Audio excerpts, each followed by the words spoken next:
So the Super Puma addressed those shortcomings with more advanced, more powerful engines, beefed up undercarriage with a wider wheelbase, a more robust fuselage as well. And here it comes for its first pass.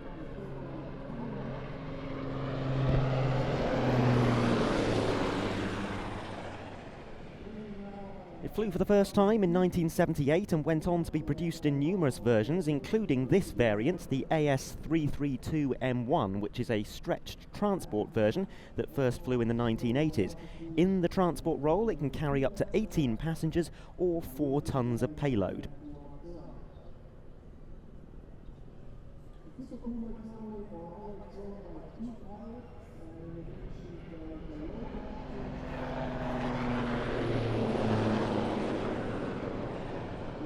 The Swiss Air Force receiving their Super Pumas in the late 80s and the early 90s, then designated the TH-89, with TH standing for Transport Helicopter. In the late 2000s, they were completely transformed into true multi-role platforms with new avionics that match or even surpass the capabilities of the newly built Super Pumas. Yeah, and post-upgrade, they're now known as the TH-06.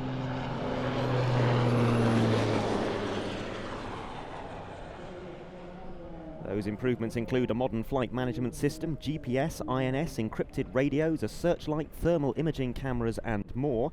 That has expanded the roles from just transport to also include intelligence, surveillance, target acquisition and reconnaissance duties. Switzerland operates 15 examples. They've never been deployed in combat, but they have been occasionally used on humanitarian missions, such as firefighting efforts in Greece in 2021.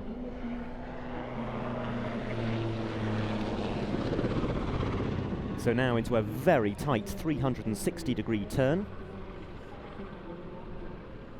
And you've already seen some flares deployed in this performance, but there are many, many more to come.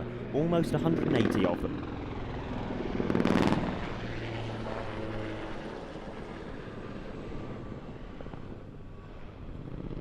So shortly we'll see the helicopter coming into the hover, and it will then perform a spiral ascent known as the screwdriver by the display team.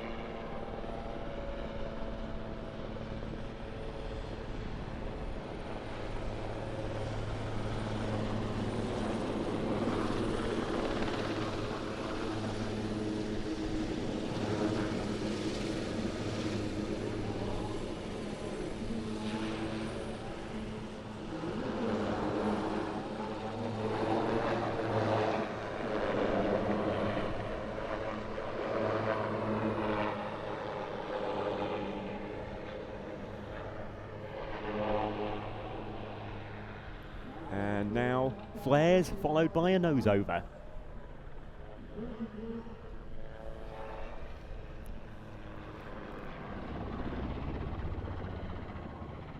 So Luke, we've seen a 360-degree turn flown conventionally, but something a bit different coming up now. Yes, absolutely. Because they're going to be coming by from the right for a bit of some sideways flying, and hopefully giving us a wave as well.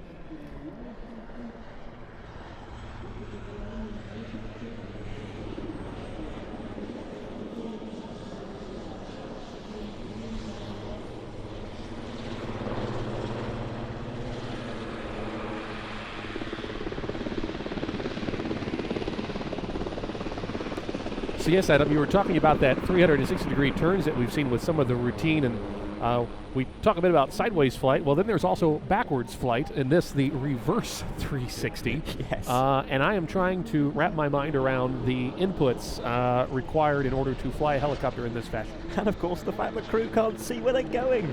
They can only see where they've been.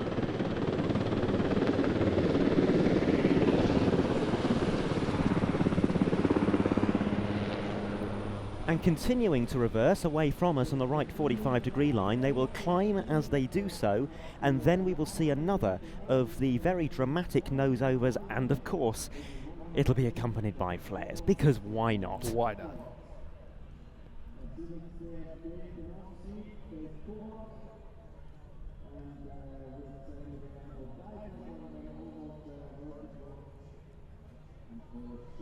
Wow, continuing to trek quite a bit of ground going backwards. And this nose over, when it comes, will be almost to a vertical nose down attitude. Around about 80 degrees nose down, and there are the flares.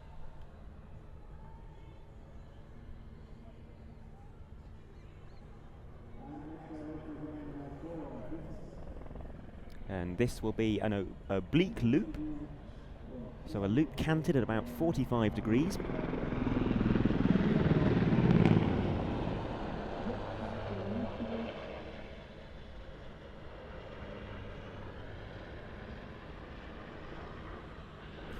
My eyebrow twitched a little bit when you mentioned the term loop with a Super Puma helicopter. Of course, it is flown oblique, but that is a heck of an incredible angle for that thing to be flying. Wow.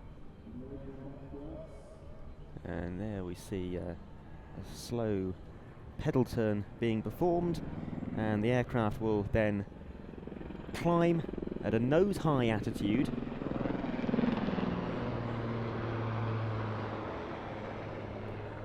And we're coming up to one of my favourite manoeuvres of the display. The helicopter enters the hover, it will fire some flares and then pitch down extremely abruptly into a downward corkscrew.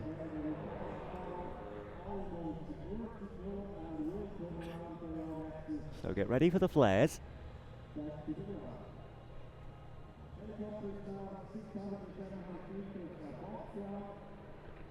And here's the corkscrew.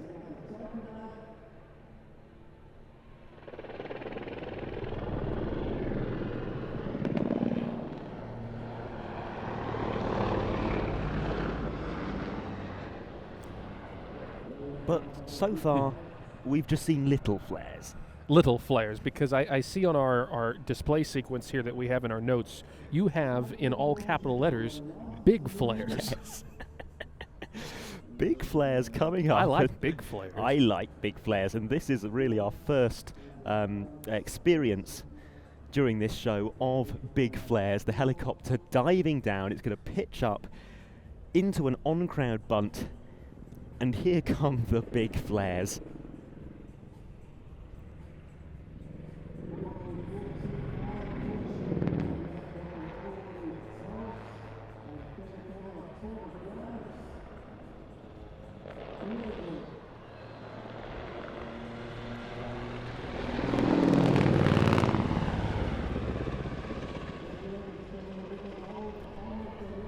I think they qualify as big flares worthy of all capital letters. I agree with that.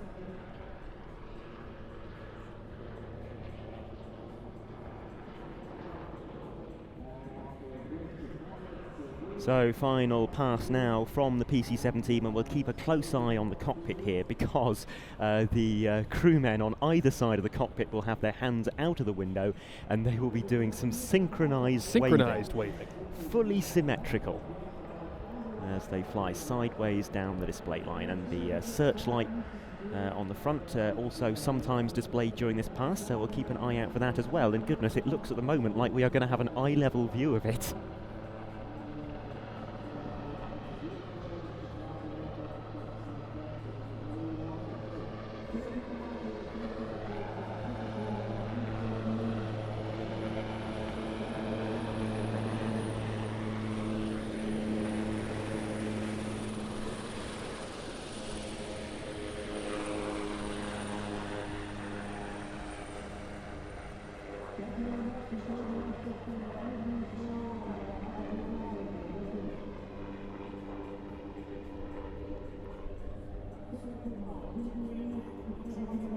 I appreciated the synchronized waving there. Yes.